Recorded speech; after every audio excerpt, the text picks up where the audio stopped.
Hey everybody, I'm Rob. This is Comic Book Chronicles, and my guests today are a husband and wife team who have a pretty decorated resume, or at least they have decorated resumes individually that touch down in the realms of television, film, and animation. I think there might have even been a video game not long ago. But they're here today as graphic novelists. Their new book, Till Death, hit Kickstarter earlier this month and reached its goal in less than 48 hours, I believe. And you can get in on the action at the custom URL you see on your screen.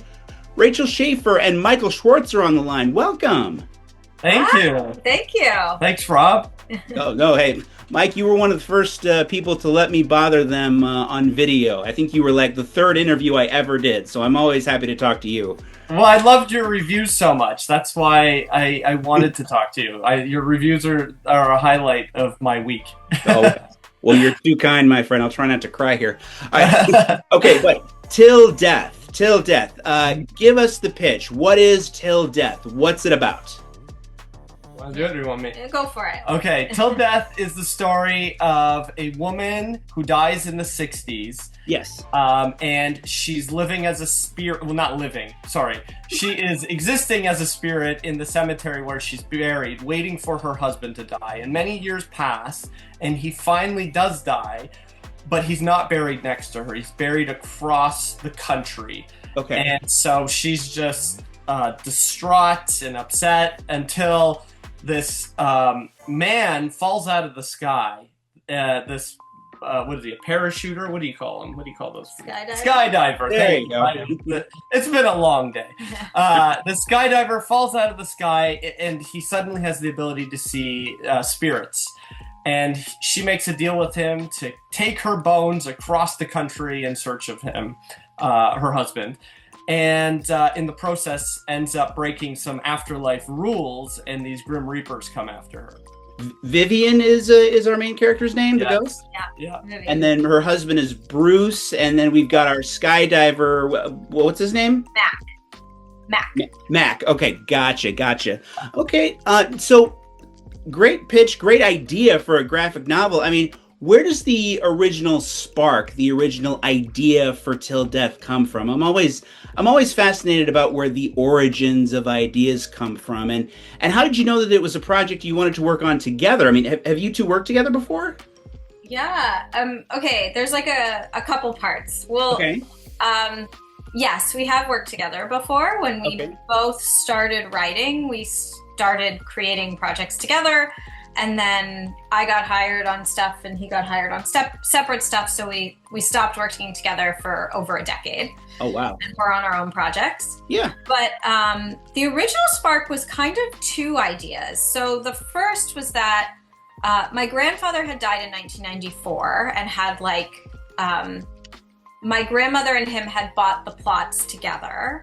Okay. And so half the stone had his information and half the stone was blank for when she passed. And she didn't pass until 2020. So I think around like 2010 or something, she got a call from the cemetery saying, do you still want this plot? Because somebody's interested in buying it. And so that got us starting to think about the idea of like, well, yeah, like what happens? Like, what if my grandmother had remarried and like wanted to be buried with her second husband? Like what? So that kind of got sparked the interest. And then we had driven across the US from Toronto to LA, where I'm from. And it was just inspiring. Like, I mean, the US is so fascinating, right? Because like every state is its own unique culture and tone and vibe. And so those I feel were the two impetuses, I would say, for the project. There was a lot of interesting stuff happening around that time because like that call her grandmother got, we had just been married a year. When we were a year into our marriage and we were driving across the country, but we were also like going through ghost towns and doing ghost tours. Yeah. Like that's one of our favorite things to do when we go to a town. We'll even drag our kids onto ghost tours. Oh boy. So ghosts are just a family interest then? Is it something that you guys are into? Yeah, I think it even is a bit more than that. I would say we experience weird stuff in our house. Like Okay. I don't, yeah, like there's some very strange things that have happened in our house. Even we believe our dog was seeing ghosts for a long time. Okay. Yeah, there was some very strange occurrences. So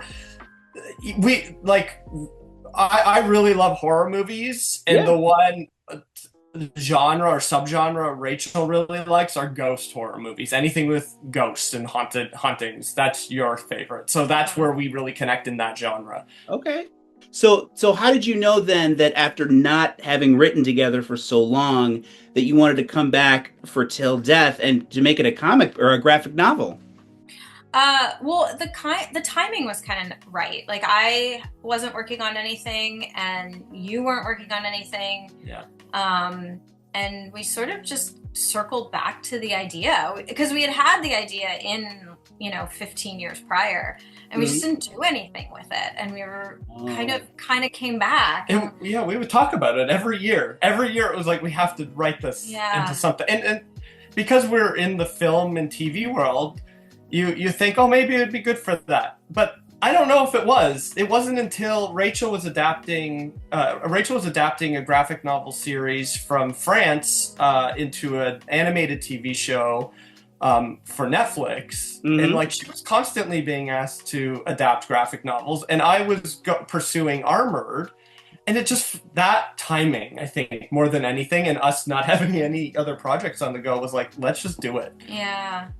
And Rachel, are you a graphic novel, comic book buff? I mean, has that always been an interest of yours, or is that like a later interest, perhaps gathered from Mike? I was gonna say this guy influenced me. I like grounded stuff, so yeah. I mean, it's funny. I just reread Mouse, and I was like, oh my gosh! Like I think I had to read it in high school, but I reread it for a course I'm taking as an adult. And I was like, oh my gosh, it's like brilliant. Like anyway, so I do like graphic novels, and but yeah, more grounded and in reality. Yeah. She's not a Wednesday warrior. Oh, okay. Well, we'll get you there in time, hopefully. Yeah. Hopefully. She's more graphic novel reading than Wednesday warrioring. Nothing wrong with that. Nothing wrong with that. So in drawing inspiration for Till Death, I mean, did you guys have certain, I don't want to say projects you wanted to emulate, but certain projects that influenced you? Like for instance, when you look at the look of Vivian, the blue sort of shimmery look kind of feels like the Force Ghosts from Star Wars, or you can say there's similar notes as maybe Ghost, the movie with Demi Moore and Patrick Swayze. Like, those are cinematic examples, obviously, but I mean, movies, TV shows, comic books, anything specific influence you, or were you influenced by your real life experiences? I think we can't help but be influenced by these things. Like even after around 2010, we spent like our whole year, I think it was like 2 years of just watching like 150 movies a year. Like we were going through tons. Like yeah, like Harold and Maude was a big influence. The Frighteners is a big influence. Of course, Star Wars would be a big influence. I never thought of it, but it's our family. Our son's really into Star Wars, and there's a lot of influences. Can you think of other ones that just crept in there that we don't even realize? I don't know, but I was gonna say the look of the Ghost is very much Gaia. Like I feel like she. Like when we were looking at different artists, her stuff just stood out, and I feel like so she really brought that ghost element to it that didn't come from us, I would say. Yeah, that is so true. Yeah. Gaia, her artwork is just so vibrant. Like her coloring is unbelievable. And there was a few different artists we were looking at, but it was always like, no, Gaia's the one we want. We want Gaia. Yeah. So how did you find her? How did she become attached to Till Death?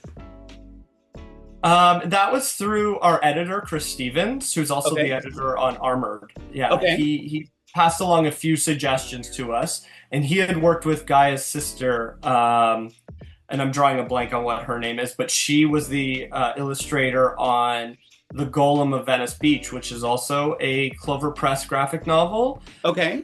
And so he had worked with her sister, and he recommended her at one point. Yeah. Okay, excellent. And I mean, when you see her work come back on the book, I mean, what are your first impressions? What goes through your mind?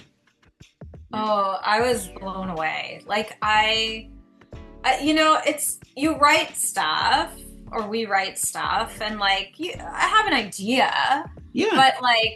but she just brings it to the next level, you know. And even when we would see stuff, we'd be like, wait, did we write this? Like, or did she come up with this?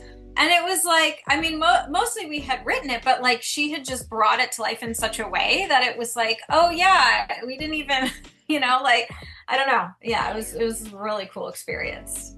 It's so interesting to me how in the world of comic books and graphic novels, you can be a writer and kind of almost hand the baton off to the artist, and they can interpret something in a new way, a new dimension that you didn't even necessarily think of. I mean, did you have a moment like that? Whether it's with Guy or, I mean, you guys have numerous artists attached to this book doing various different covers and whatnot. Tula Lote, of course, does the main cover. I mean, anything that any of the artists put forward that surprised you, made you look at something in a new way? I mean, can you think of an example of something in that regard? Yeah, what was really cool is we wanted to do like an art gallery at the back of different artists' interpretations of the characters in the book and what resonated to them. Like Suspiria, if you're familiar with her art at all. It was cool to see that she came up with like this pinup character of, you know, and when you see the full image, she's being haunted by death. Yeah, even Fellhound, the creator of Sir, she does these beautiful images of like, it's kind of like you could flip the image both ways, and she did that for our character. She did, and that was really cool to see. Yeah. And then just like facial expressions on the dog. Oh my god! Oh yeah, like killed me. Yeah, like, I was like, oh my god, this is so. I don't know, Rob. Did you've just read the preview, or have you? You guys were nice enough to send me a preview. Yeah, so I've seen the beginning of the book. I have not been able to read the whole thing. When you see it, there's a dog character in it, and it's a highlight of the book because of what Gaia brought to the character. Like, just brought this personality out of this dog. Yeah. Okay. Yeah. The story initially, or our inciting incident, takes place in 1965. Now, our skydiver character, does he come down? When does he come down? What's the time frame that he's in? Present day. Present day. Okay, so we've got the 60s, we've got present day, we've got two different eras going. Was there something about the 60s that just made you want to write in that era, make Vivian from that era, or did she just sort of feel like a 60s gal in that sense? It was very purposeful. We actually have a couple other times as well of history. Okay. Another specific point in history as well. And it's sort of playing with being trapped in an identity. Okay. In a time period. So the 60s were very much like the housewife. Well, I mean, you know, middle class white housewife, obviously. Right. And the precipice of the women's movement and feminism and like entering the workplace.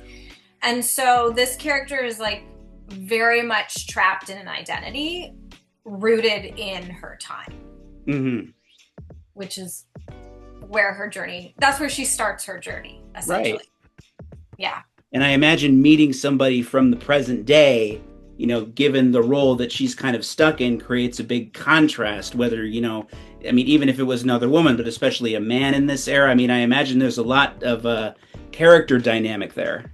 Totally. And she's forced to face things that she had been not fully aware that she was dealing with. Okay. By being with somebody in the present. Excellent. God, you know, it sounds like there's so much meat on the bone here, figuratively speaking, and, you know, not only from a ghost sci-fi horror type standpoint, but, you know, cultures clashing, artistic stuff. I mean, what do you guys think it is about Till Death that makes it? Because you said you would originally, correct me if I'm wrong, envisioned it as, was it a TV show, a movie?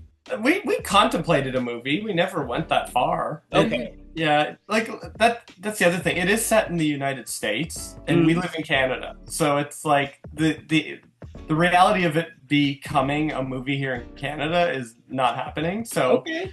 you know, that right, graphic novels, you know, there's no budget per se. There's a budget for the artist, but we can do whatever. We can, you know, we can write whatever we want for Gaia to draw, and we just go crazy places with it and jump time periods, like Rachel said, and that would be impossible for a Canadian movie. So I don't know if it was ever a reality, but we always had the idea, and because we, you know, we were in that world, we would have thought of it as a movie, but it made way more sense as a graphic novel.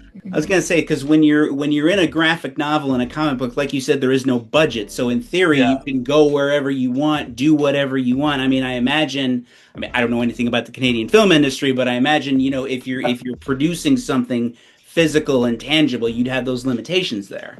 Yeah, totally. Exactly. So you guys went the Kickstarter route with Till Death, like you did with Armored, and less than 48 hours, you guys hit your goal. Am I right? 7 hours. 7 hours. Yeah, 7 hours. Yeah. Whoa. Okay, my math was off. What's the reaction? I mean, I imagine it's a positive one when you see that.